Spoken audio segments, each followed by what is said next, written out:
আজ আমাদের topic imperative sentence. Imperative সেন্টেন্সটাকে আমরা সিলেবল প্রথমে ভাগ করি। দেখে নিই আমরা যে ইম্পারেটিভ এই যে শব্দটা এর সিলেবলকে ভাগ করলে কীরকম হচ্ছে।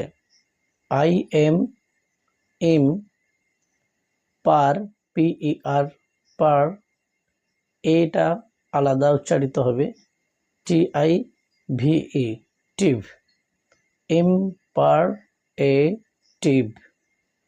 Sentence, SEN, sen, TENCE, sentence.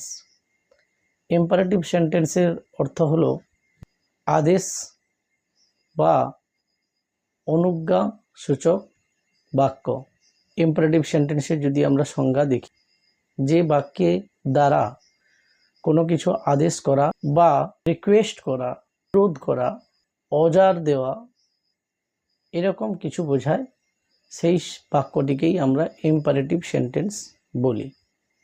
এই ইম্পারেটিভ সেন্টেন্সে কর্তা অর্থাৎ সাবজেক্ট প্রায়ই উহ্য থাকে, তাই ভার্ব বা ক্রিয়াপদটা কিন্তু এই বাক্যে প্রথম বসে এবং ঠিক তারপরেই কিন্তু অবজেক্ট বসে। এইভাবেই কিন্তু ইম্পারেটিভ সেন্টেন্সের স্ট্রাকচার বা গঠন হয়ে থাকে। বাকি অংশটুকু কিন্তু অ্যাসার্টিভ সেন্টেন্সের মতোই গঠিত হয়। তাহলে স্ট্রাকচার অফ দ্য সেন্টেন্স কি হলো, এই বাক্যের গঠনটা তাহলে কীরকম হলো।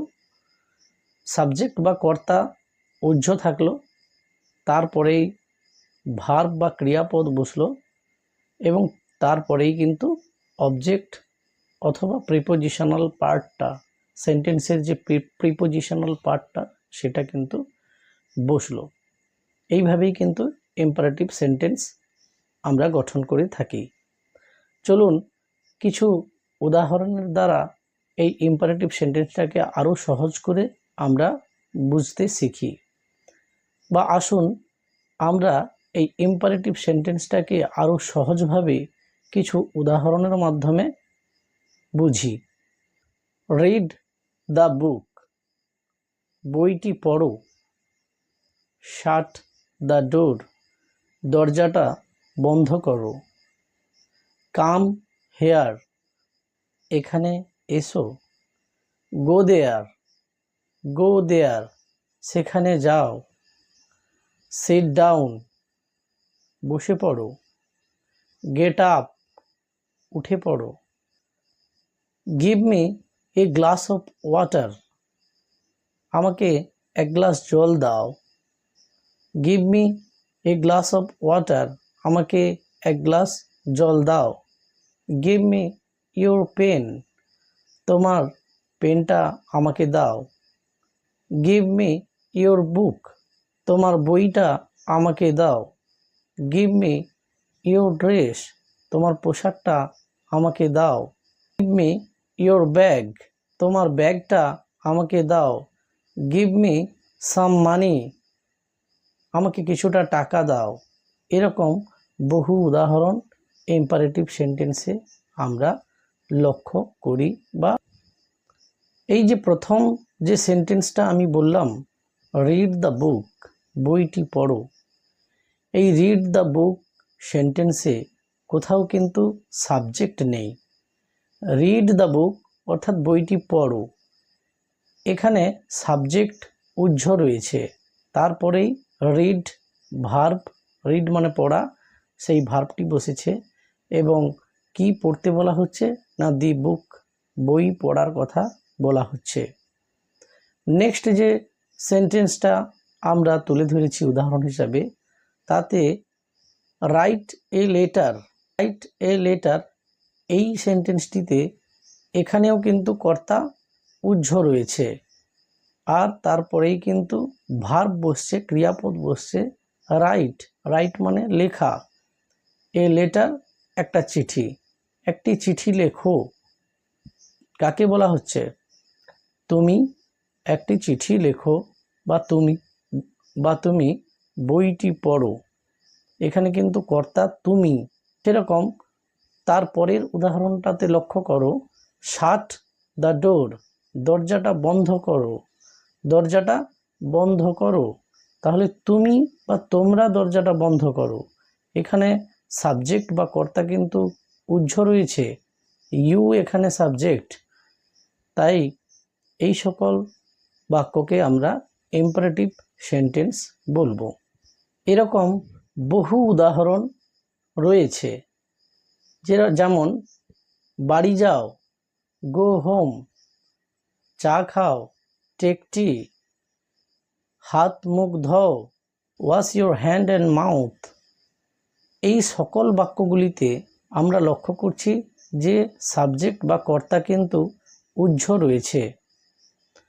এবারে আসি ইম্পারেটিভ সেন্টেন্সে কর্তা উহ্য থাকে কেন? বিকজ, কারণ সাবজেক্ট সর্বদাই লক্ষ্য করা গেছে ইম্পারেটিভ সেন্টেন্সের সাবজেক্ট সর্বদাই ইউ, ইয়োর, ইয়োর্স এই সমস্ত শব্দগুলো হয়। অর্থাৎ তুমি, তোমরা, তোমাদের এই শব্দগুলোই মূলত সেকেন্ড পারসন, ফার্স্ট পারসন নয়, সেকেন্ড পারসন হয়। সেই জন্য এখানে কর্তা এই বাক্যগুলোতে, এই ইম্পারেটিভ সেন্টেন্সে উহ্য থাকে। ইম্পারেটিভ সেন্টেন্সে যদি অনুরোধ করা বোঝায় তাহলে কিন্তু কাইন্ডলি কিংবা প্লিজ শব্দটা প্রথমে ব্যবহার করা হয়। যদি ইম্পারেটিভ সেন্টেন্সে অনুরোধমূলক বাক্য বোঝায় বা কোনো রকম কোনো রিকোয়েস্ট করা বোঝায় তাহলে রিকোয়েস্টিং ওয়ার্ড হিসাবে প্লিজ এবং কাইন্ডলি শব্দ দুটিকে ব্যবহার করা হয় এবং এই দুটি শব্দ বাক্যের একেবারে প্রথমে বসে।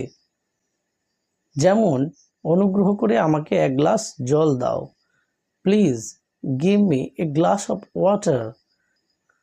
দয়া করে বসুন, প্লিজ সিট ডাউন।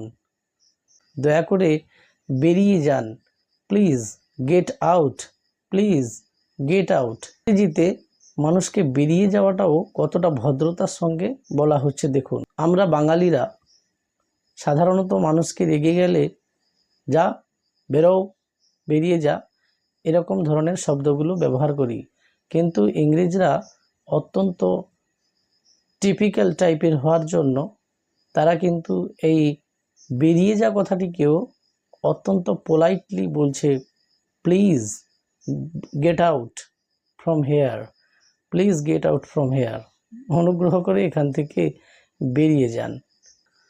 তো এরকম অসংখ্য উদাহরণ ইম্পারেটিভ সেন্টেন্সে রয়েছে। আজকের অন্তত এ পর্যন্ত। আমরা পরের ভিডিওতে অপটেটিভ সেন্টেন্স নিয়ে আলোচনা করব। আমার প্রত্যেকটি লার্নার্স ফ্রেন্ডসদের একটি হার্টিলি রিকোয়েস্ট করব, যদি আমার ভিডিওটা আপনাদের এতটুকু ভালো লেগে থাকে তাহলে আমার এই চ্যানেলটিকে সাবস্ক্রাইব করে আমার পাশে থাকবেন এবং ভিডিও ভালো লাগলে একটি লাইক, শেয়ার ও কমেন্ট করে দেবেন। ধন্যবাদ, ভালো থাকবেন। জয় হিন্দ, বন্দে মাতরম, জয় শ্রীরাম।